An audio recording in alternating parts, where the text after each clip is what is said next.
जी, ਅੱਜ ਅਸੀਂ ਗੱਲਬਾਤ ਕਰਨੀ ਹੈ ਲੋਹੜੀ ਦੇ ਬਾਰੇ। ਲੋਹੜੀ ਕੀ ਹੈ, ਕਿਉਂ ਤੇ ਕਦੋਂ ਮਨਾਇਆ ਜਾਂਦਾ ਹੈ। ਅਸਲਾਮ ਵਾਲੇਕੁਮ। ਮੈਂ ਡਾਕਟਰ ਫੈਸਲ ਜੱਪਾ, ਤੁਸੀਂ ਵੇਖ ਰਹੇ ਹੋ ਜੱਪਾ ਪੰਜਾਬੀ ਟੀਵੀ। ਅੱਜ ਅਸੀਂ ਜਿਹੜੀ ਸਾਡਾ ਵਿਲਾਗ ਹੈ ਉਹ ਲੋਹੜੀ ਦੇ ਬਾਰੇ ਹੈ। ਲੋਹੜੀ ਪੰਜਾਬ ਦਾ ਖਾਲਿਸ ਤਿਉਹਾਰ ਹੈ। ਇਹ 13 ਜਨਵਰੀ ਜਾਂ ਪਹਿਲੀ ਮੱਘਰ ਨੂੰ ਮਨਾਇਆ ਜਾਂਦਾ ਹੈ। ਪਹਿਲੀ ਮੱਘਰ ਦੇ ਬਾਰੇ ਸਾਨੂੰ ਇਹ ਵੀ ਥੋੜਾ ਜਿਹਾ ਸੀ, ਅਗਰ ਮੌਸਮੀ ਹਾਲਾਤ ਦਾ ਅੰਦਾਜ਼ਾ ਲਾਈਏ। ਅੱਜ ਕਲਾਈਮੇਟ ਚੇਂਜ ਹੈ। ਅੱਜ ਤਾਂ ਜਨਵਰੀ ਦੇ ਵਿੱਚ ਅੱਜ ਕੱਲ ਮੌਸਮ ਜ਼ਿਆਦਾ ਹਾਰਡ ਹੈ ਔਰ ਸਰਦੀ ਵੀ ਕਾਫੀ ਜ਼ਿਆਦਾ ਸਖਤ ਹੈ।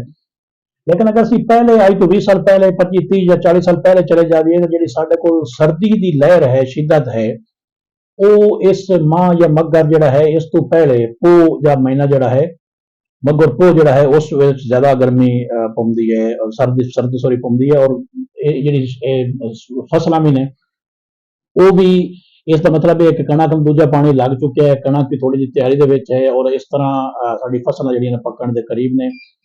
ਅਗਰ ਅਸੀਂ ਲਫ਼ਜ਼ ਲੋਹੜੀ ਨੂੰ ਵੇਖੀਏ, ਲੋ ਤੋਂ ਮੁਰਾਦ ਇੱਕ ਤਵਾ ਵੀ ਹੁੰਦਾ ਹੈ ਜਿਸ ਤੇ ਰੋਟੀਆਂ ਪਕਾਈ ਜਾਂਦੀਆਂ ਨੇ। ਯਾਨੀ ਕਿ ਇਸ ਦਾ ਮਤਲਬ ਇਹ ਵੀ ਹੋ ਸਕਦਾ ਹੈ ਕਿ ਸਾਡੀ ਜਿਹੜੀ ਖੁਰਾਕ ਹੈ ਉਹ ਸਾਡੇ ਕੋਲ ਆਉਣ ਵਾਲੀ ਹੈ। ਇਹ ਮੁxtਲਿਫ ਇਲਾਕਿਆਂ ਦੇ ਵਿੱਚ ਮਨਾਇਆ ਜਾਂਦਾ ਹੈ। ਇੱਕ ਰਿਵਾਇਤ ਇਹ ਵੀ ਹੈ ਕਿ ਇਹ ਸਿੰਧ ਦੇ ਵਿੱਚ ਲਾਲ ਲੋਹੇ ਦੇ ਨਾਮ ਤੋਂ ਇਹ ਤਿਉਹਾਰ ਮਨਾਇਆ ਜਾਂਦਾ ਹੈ ਔਰ ਹਰਿਆਣਾ, ਦਿੱਲੀ, ਹਿਮਾਚਲ ਪ੍ਰਦੇਸ਼ ਦੇ ਵਿੱਚ ਵੀ ਮਨਾਇਆ ਜਾਂਦਾ ਹੈ। ਲੇਕਿਨ ਪੰਜਾਬ ਦੇ ਵਿੱਚ ਇਹ ਤਿਉਹਾਰ ਜ਼ਿਆਦਾ ਮਨਾਇਆ ਜਾਂਦਾ ਹੈ। 13 ਜਨਵਰੀ ਨੂੰ ਅੱਗ ਦਾ ਇੱਕ ਜਿਹੜੇ ਲੱਕੜੀ ਨਾਲ ਅੱਗ ਬਲ ਜਾਂਦੀ ਹੈ, ਅਲਾਓ ਹੁੰਦਾ ਹੈ, ਉਸ ਦੇ ਆਸ-ਪਾਸੇ ਗਾਣਾ ਵੀ, ਗੀਤ ਵੀ ਗਾਇਆ ਜਾਂਦਾ ਹੈ।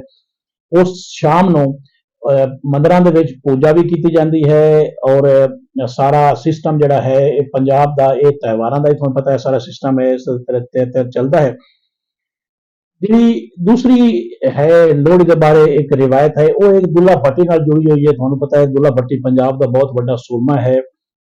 ਤਕਰੀਬਨ 1547 ਦੇ ਲਗਭਗ ਦੁੱਲਾ ਭੱਟੀ ਦੀ ਪੈਦਾਇਸ਼ ਹੈ। ਦੁੱਲਾ ਭੱਟੀ ਦਾ ਵਿਹਾਰ ਇਸ ਤਰ੍ਹਾਂ ਵੀ ਆਏ ਕਿ ਉਹ ਜਿਹੜੇ ਫਰਦੇ ਬੰਦੇ ਹਨ, ਅਪੜਦੇ ਬੰਦੇ ਹਨ, ਵੱਡੇ ਬੰਦੇ ਹਨ, ਉਹਨਾਂ ਕੋਲੋਂ ਚੀਜ਼ਾਂ ਲੈ ਕੇ ਤੇ ਉਹ ਗਰੀਬਾਂ ਦੇ ਵਿੱਚ ਵੰਡਦਾ ਹੈ। ਉਸ ਬਾਰੇ ਵੀ ਇੱਕ ਜਿਹੜੀ ਰਿਵਾਇਤ ਸਾਡੇ ਕੋਲ ਹੈ, ਸੁੰਦਰਦਾਰ ਇੱਕ ਬੰਦਾ ਹੈ, ਉਸ ਦੀ ਧੀਆਂ ਦਾ ਜਿਹੜਾ ਵਿਆਹ ਹੈ ਉਹ ਕੀਤਾ ਜਾਂਦਾ ਹੈ। ਜੋ ਉਸ ਦਾ ਜਿਹੜਾ ਪਿੰਡ ਦਾ ਜਾਗੀਰਦਾਰ ਹੈ ਉਹ ਜ਼ਬਰਦਸਤੀ ਕਿਤੇ ਕਰਵਾਉਣਾ ਚਾਹੁੰਦਾ ਹੈ। ਦੁੱਲੇ ਭੱਟੀ ਨੂੰ ਪਤਾ ਲੱਗਦਾ ਹੈ ਕਿ ਇਸ ਤਰ੍ਹਾਂ ਹੋ ਰਿਹਾ ਹੈ। ਉਹ ਸੁੰਦਰੀ ਔਰ ਮੁੰਦਰੀ ਉਸ ਦੀ ਦੋ ਕੁੜੀਆਂ ਨੇ, ਉਹਨਾਂ ਦਾ ਵਿਆਹ ਕਰਵਾਉਣ ਵਾਸਤੇ ਦੁੱਲਾ ਭੱਟੀ ਉੱਥੇ ਜਾਂਦਾ ਹੈ। ਉਸ ਪਿੰਡ ਦੇ ਵਿੱਚ ਉਹ ਕਿਤੇ ਪਿੰਡੀ ਭੱਟੀਆਂ ਦੇ ਲਾਗੇ ਦਾ ਇੱਕ ਕਸਬਾ ਦੱਸਦੇ ਨੇ। ਉਸ ਕਸਬੇ ਦੇ ਵਿੱਚੋਂ ਉਹਨਾਂ ਕੁੜੀਆਂ ਦਾ ਵਿਆਹ ਉਸ ਦੇ ਪਿਓ ਦੀ ਜਿੱਥੇ ਮਰਜ਼ੀ ਹੈ ਜਾਂ ਕੁੜੀਆਂ ਦਾ ਜਿੱਥੇ ਮਰਜ਼ੀ ਹੈ, ਦੁੱਲਾ ਭੱਟੀ ਉੱਥੇ ਕਰਵਾਉਂਦਾ ਹੈ। ਉਸ ਨੂੰ ਬਕਾਇਦਾ ਆਪ ਕੁਝ ਸਾਮਾਨ ਵੀ ਦਿੰਦਾ ਹੈ, ਤੇਲ ਸ਼ੱਕਰ ਜਿਹੜਾ ਉਸ ਟਾਈਮ ਦਾ ਰਿਵਾਜ ਹੈ ਉਹ ਵੀ ਬਣਦਾ ਹੈ। ਇਸ ਤਰ੍ਹਾਂ ਇੱਕ ਗੀਤ ਵੀ ਬਣਿਆ ਹੈ। ਦੂਸਰਾ ਇਹ ਵੀ ਹੈ ਕਿ ਉਸ ਟਾਈਮ ਇਹ ਵੀ ਇੱਕ ਰਿਵਾਇਤ ਹੈ ਕਿ ਉਸ ਟਾਈਮ ਚੁੱਕੇ ਮਿਡਲ ਈਸਟ ਵਾਲ ਜਿਹੜੀਆਂ ਕੁੜੀਆਂ ਨੇ ਉਹ ਸਮਗਲ ਵੀ ਕੀਤੀਆਂ ਜਾਂਦੀਆਂ ਨੇ। ਇੱਕ ਰਿਵਾਇਤ ਦੇ ਮੁਤਾਬਿਕ ਦੁੱਲੇ ਭੱਟੀ ਨੇ ਉਹਨਾਂ ਦੋ ਬਹਿਣਾ ਜਿਹੜੀ ਸੁੰਦਰੀ ਔਰ ਮੁੰਦਰੀ ਹੈ ਉਸ ਦੀ ਸਮਗਲਿੰਗ ਵੀ ਰੋਕੀ ਔਰ ਉਹਨਾਂ ਨੂੰ ਜਿਹੜਾ ਹੈ ਵਾਪਸ ਲਿਆ ਕੇ ਆਪਣੇ ਪਿਓ ਨੂੰ ਦਿੱਤਾ ਔਰ ਫਿਰ ਉਹਨਾਂ ਦਾ ਵਿਆਹ ਵੀ ਕੀਤਾ। ਅੱਛਾ, ਇਹ ਜਿਹੜੀ ਪਹਿਲੀ ਸਾਡੇ ਕੋਲ ਰਿਵਾਇਤ ਹੈ ਦੁੱਲਾ ਭੱਟੀ ਵਾਲੀ, ਛੱਡ ਕੇ ਉਹ ਸਾਡੇ ਕੁੜੀਆਂ ਜਿਹੜੀਆਂ ਨੇ ਉਹ ਵਿਆਹ ਜਿਹੜਾ ਉਹ ਜਾਗੀਰਦਾਰ ਆਪਣੀ ਮਰਜ਼ੀ ਦਾ ਕਰਦੇ ਹਨ। ਇੱਕ ਜਿਹੜਾ ਗੀਤ ਹੈ ਲੋਹੜੀ ਦਾ, ਉਸ ਦੇ ਵਿੱਚ ਵੀ ਇਹ ਚੀਜ਼ ਆਉਂਦੀ ਹੈ।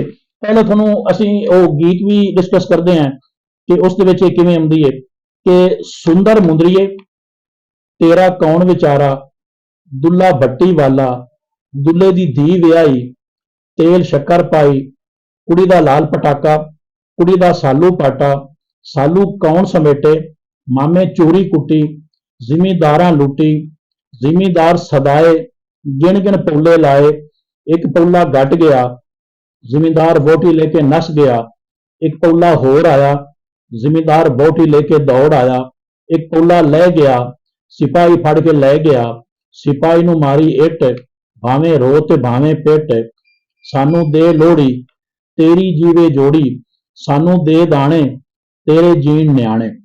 ਹੁਣ ਇਹਨਾਂ ਵਿੱਚ ਤੁਸੀਂ ਵੇਖੋ ਜਿਹੜੀ ਦੂਸਰੀ ਸਾਡੀ ਅਸੀਂ ਪਹਿਲਾਂ ਡਿਸਕਸ ਕੀਤੀ ਹੈ ਕਿ ਉਹ ਜ਼ਿਮੀਦਾਰ ਜਿਹੜਾ ਜ਼ਬਰਦਸਤੀ ਉਹਨਾਂ ਕੁੜੀਆਂ ਦਾ ਵਿਆਹ ਜਾਗੀਰਦਾਰ ਕਰ ਰਿਹਾ ਹੈ, ਇਹ ਉਸ ਦੇ ਕਰੀਬ ਇਹ ਗੀਤ ਜਪਦਾ ਹੈ ਜਿਸ ਵਿੱਚ ਜ਼ਿਕਰ ਵੀ ਹੈ ਕਿ ਫਿਰ ਉਹ ਦੁੱਲੇ ਭੱਟੀ ਨੇ ਸੁਣਿਆ, ਜ਼ਿਮੀਦਾਰ ਨੂੰ ਸਦਾਇਆ, ਉਸ ਨੂੰ ਕੋਈ ਲਿੱਤਰ ਪੋਲਾ ਕੀਤਾ, ਉਹ ਕੁੜੀਆਂ ਵਾਪਸ ਉਹਨਾਂ ਦੇ ਘਰ ਆਈਆਂ ਔਰ ਜਿਸ ਤਰ੍ਹਾਂ ਉਹਨਾਂ ਦੀ ਮਰਜ਼ੀ ਹੈ ਦੁੱਲੇ ਭੱਟੀ ਨੇ ਉਸ ਤਰ੍ਹਾਂ ਵਿਆਹ ਕੀਤਾ। ਸੋ ਇਹ ਮੈਂ ਉਹ ਵੀ ਦੱਸਦਾ ਜਾਵਾਂ ਕਿ ਇਹ ਜੋ ਘਰਾਂ ਦੇ ਵਿੱਚੋਂ ਇਸ ਤਿਉਹਾਰ ਵਾਲੇ ਦਿਨ ਫਿਰ ਹੁੰਦਾ ਹੈ ਕਿ ਘਰਾਂ ਦੇ ਵਿੱਚੋਂ ਕੁਝ ਮਿੱਠੀ ਚੀਜ਼ ਮੰਗੀ ਜਾਂਦੀ ਹੈ, ਚਾਹੇ ਗੁੜ ਹੋਵੇ, ਸ਼ੱਕਰ ਹੋਵੇ ਜਾਂ ਕੋਈ ਪੈਸਾ ਤਾਂ ਸ਼ਾਇਦ ਉਸ ਟਾਈਮ ਨਹੀਂ ਹੁੰਦਾ। ਉਹਨੂੰ ਫਿਰ ਉਹ ਜਿਹੜੇ ਘਰਾਂ ਦੇ ਮਾਈਆਂ ਨੇ ਮੰਗਣ ਦੇ ਛੋਟੀਆਂ ਕੁੜੀਆਂ ਨੂੰ ਦਾਣੇ ਦੇ ਦੇਣੀਆਂ, ਉਹ ਦਾਣੇ ਦੁਕਾਨਾਂ ਤੇ ਵੇਚ ਕੇ ਤੇ ਉਹ ਉਹਨਾਂ ਦੀ ਪੈਸੇ ਜਾਂ ਕੋਈ ਰਿਉੜੀਆਂ ਜਾਂ ਗੁੜ ਵਗੈਰਾ ਖਰੀਦ ਕੇ ਤੇ ਉਹ ਵੰਡਿਆ ਜਾਂਦਾ ਹੈ ਉਸ ਆਸੇ ਪਾਸੇ ਦੇ ਬਾਲਾਂ ਦੇ ਵਿੱਚ। ਸੋ ਇਹ ਤਿਉਹਾਰ ਖਾਲੇ ਸਰਦੀਆਂ ਦਾ ਹੈ, ਖੂਬਸੂਰਤ ਤਿਉਹਾਰ ਹੈ, ਚੀਜ਼ਾਂ ਵੰਡੀਆਂ ਜਾਂਦੀਆਂ ਹਨ। ਅਜੋਕੇ ਦੌਰ ਦੇ ਵਿੱਚ ਜਿਹੜੀ ਇਹ ਤਿਉਹਾਰ ਹੈ, ਇਸ ਵਿੱਚ ਅਲਾਓ ਜਲਾ ਕੇ ਤੇ ਉਸ ਵਿੱਚ ਬੋਨ ਫਾਇਰ ਕਿਸਮ ਦਾ ਇੱਕ ਪਾਰਟੀ ਕੀਤੀ ਜਾਂਦੀ ਹੈ, ਤਿੱਕੇ ਕਬਾਬ ਬਣਾਏ ਜਾਂਦੇ ਨੇ, ਉਹਨੂੰ ਖਾਧਾ ਜਾਂਦਾ ਹੈ, ਇੰਜੋਏ ਕੀਤਾ ਜਾਂਦਾ ਹੈ, ਵੰਡਿਆ ਜਾਂਦਾ ਹੈ। ਇੱਕ ਹੋਰ ਚੀਜ਼ ਵੀ ਇਸ ਤਿਉਹਾਰ ਦੇ ਨਾਲ ਜੁੜੀ ਹੋਈ ਹੈ, ਜਿਸ ਦਾ ਲੋਕਾਂ ਦੀ ਤਵੱਜੋ ਬੜੀ ਘੱਟ ਜਾਂਦੀ ਹੈ, ਡਿਸਕਸ ਕਰਨੀ ਬਹੁਤ ਜ਼ਰੂਰੀ ਹੈ ਕਿ ਦੁੱਲਾ ਭੱਟੀ ਮੁਸਲਮਾਨ ਕਰੈਕਟਰ ਹੈ। ਸੁੰਦਰੀ ਔਰ ਮੁੰਦਰੀ ਦੋ ਹਿੰਦੂ ਕੁੜੀਆਂ ਨੇ। ਉਹਨਾਂ ਹਿੰਦੂ ਕੁੜੀਆਂ ਨੂੰ ਸਿਰ ਤੇ ਹੱਥ ਰੱਖ ਕੇ ਆਪਣੀ ਧੀਆਂ ਬਣਾ ਕੇ ਵਿਆਹ ਦੇਣਾ ਹੈ। ਪੰਜਾਬ ਦਾ ਪੂਰਾ ਰਿਵਾਜ, ਪੂਰਾ ਵਿਹਾਰ ਹੈ, ਪੂਰਾ ਕਲਚਰ ਹੈ। ਇਸ ਦਾ ਮਤਲਬ ਇਹ ਹੈ ਕਿ ਜਿਹੜਾ 16ਵੀਂ ਸਦੀ ਦਾ ਜਾਂ 15ਵੀਂ ਸਦੀ ਦਾ ਪੰਜਾਬ ਹੈ, ਉਸ ਦੇ ਵਿੱਚ ਜਿਹੜੇ ਮਜ਼ਹਬੀ ਹੈ, ਸਾਡੀ ਨਫ਼ਰਤ ਹੈ, ਉਹ ਨਹੀਂ ਹੈ। ਉਸ ਵਕਤ ਦਾ ਪੰਜਾਬ ਜਿਹੜਾ ਹੈ ਉਹ ਖਾਲਿਸਤਾਨ ਇੱਕ, ਜਿਸ ਨੂੰ ਤੁਸੀਂ ਸੈਕੂਲਰ ਆਖ ਸਕਦੇ ਹੋ, ਕਿ ਉਸ ਵਕਤ ਹਿੰਦੂ ਮੁਸਲਿਮ ਸਿੱਖ ਫਸਾਦਾਤ ਜਾਂ ਲੜਾਈਆਂ ਝਗੜੇ ਬਿਲਕੁਲ ਨਹੀਂ ਹਨ।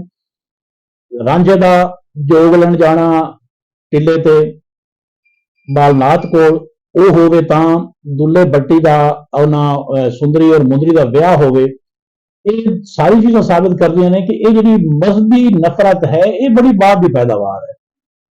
ਪੰਜਾਬ ਇੱਕ ਬੜਾ ਪੁਰ ਅਮਨ ਖਿੱਤਾ ਹੈ, ਜਿੱਥੇ ਸਾਰੀਆਂ ਕੌਮਾਂ ਆਬਾਦ ਰਹੀਆਂ ਨੇ। ਉਹਨਾਂ ਦਾ ਆਪਸ ਵਿੱਚ ਕੋਈ ਲੜਾਈ ਝਗੜਾ ਨਹੀਂ ਹੁੰਦਾ, ਬਲਕਿ ਉਹ ਇੱਕ ਦੂਸਰੇ ਦਾ ਦੁੱਖ ਸੁੱਖ ਦੇ ਵਿੱਚ ਉਸੇ ਤਰ੍ਹਾਂ ਇੱਕ ਦੂਸਰੇ ਦੀ ਮਦਦ ਕਰਦੇ ਨੇ, ਜਿਵੇਂ ਦੁੱਲੇ ਭੱਟੀ ਨੇ ਸੁੰਦਰੀ ਔਰ ਮੁੰਦਰੀ ਦੀ ਮਦਦ ਕੀਤੀ। ਇਹ ਪੰਜਾਬ ਦੇ ਬਹੁਤ ਖੂਬਸੂਰਤ ਤਿਉਹਾਰ ਨੇ। ਤੁਹਾਨੂੰ ਦੱਸਿਆ ਕਿ 13 ਜਨਵਰੀ ਨੂੰ ਪਹਿਲੀ ਮਾਂ ਵੀ ਹੁੰਦੀ ਹੈ। ਜ਼ਿਆਦਾਤਰ ਕਿਉਂਕਿ ਤਰੀਕ ਦੇ ਵਿੱਚ ਕੁਝ ਅੱਗੇ ਏੜ ਪਿਛੇੜ ਵੀ ਹੈ, ਲੇਕਿਨ ਜਿਹੜੀ ਅਸੀਂ ਕੈਲੰਡਰ ਵੇਖਦੇ ਹਾਂ ਉਸ ਦੇ ਵਿੱਚ ਪਹਿਲੀ ਮਾਂ ਹੈ। ਇਸ ਬਾਰੇ ਕੁਝ ਅਖਾਣ ਵੀ ਹੈ ਨੇ ਕਿ ਚੜਿਆ ਮਾਂ ਤੇ ਬੱਗਲ ਬਾਂ, ਜਾਂ ਪਹਿਲੀ ਮਾਂ ਤੇ ਬੱਗਲ ਬਾਂ। ਬਾਅਦ ਇਹ ਵੀ ਆਉਂਦਾ ਕਿ ਅੱਧ ਮਾਂ ਤੇ ਬੱਗਲ ਬਾਂ। ਇਸ ਮਤਲਬ ਇਹ ਹੈ ਕਿ ਉਦੋਂ ਸਰਦੀ ਜਿਹੜੀ ਹੈ ਉਹ ਤਕਰੀਬਨ ਖਤਮ ਹੋ ਜਾਂਦੀ ਹੈ, ਰਜ਼ਾਈਆਂ ਲੈ ਜਾਂਦੀਆਂ ਔਰ ਕੰਮ ਜਿਹੜਾ ਹੈ ਉਹ ਬੱਗਾ ਤੇ ਆ ਜਾਂਦਾ ਹੈ, ਸਰਦੀ ਘੱਟ ਹੋ ਜਾਂਦੀ ਹੈ, ਔਰ ਇਸ ਤੋਂ ਅੱਗੇ ਜਿਹੜੇ ਬਹਾਰ ਹੈ ਉਹ ਆਪਣੀ ਸ਼ੁਰੂਆਤ ਲੈਂਦਾ ਹੈ ਮੌਸਮ। ਸੋ ਇਹ ਅੱਜ ਦਾ ਸਾਡਾ ਵਿਲਾਗ ਹੈ। ਇਸ ਨਾਲ ਬੇਨਤੀ ਇਹ ਵੀ ਹੈ ਕਿ ਇਸ ਨੂੰ ਸਬਸਕ੍ਰਾਈਬ ਵੀ ਕਰੋ, ਅਗਰ ਤੁਸੀਂ YouTube ਤੇ ਵੇਖ ਰਹੇ ਹੋ ਜੱਪਾ ਪੰਜਾਬੀ ਟੀਵੀ, ਔਰ ਅਗਰ ਫੇਸਬੁੱਕ ਤੇ ਵੇਖ ਰਹੇ ਹੋ ਫੈਸਲ ਜੱਪਾ ਨੂੰ ਫॉलो करो, क्योंकि ਜਿਹੜੇ ਪਹਿਲੇ ਵਿਲਾਗ ਨੇ ਉਸ ਵਿਊਅਰਸ ਬਹੁਤ ਜ਼ਿਆਦਾ ਨੇ, ਲੇਕਿਨ ਫਾਲੋਅਰਸ ਜਾਂ ਸਬਸਕ੍ਰਾਈਬਰ ਘੱਟ ਨੇ। ਇਹ ਵੀ ਨਾਲ ਮਿਹਨਤ ਹੈ ਕਿ ਉਹ ਵੀ ਤੁਸੀਂ ਕਰੋ। ਬਹੁਤ ਸ਼ੁਕਰੀਆ। ਅਗਲੇ ਵਿਲਾਗ ਨਾਲ ਫਿਰ ਹਾਜ਼ਰ ਹੋਵਾਂਗੇ। ਉਦੋਂ ਤੱਕ ਇਜਾਜ਼ਤ। ਅੱਲਾ ਬੇਲੀ।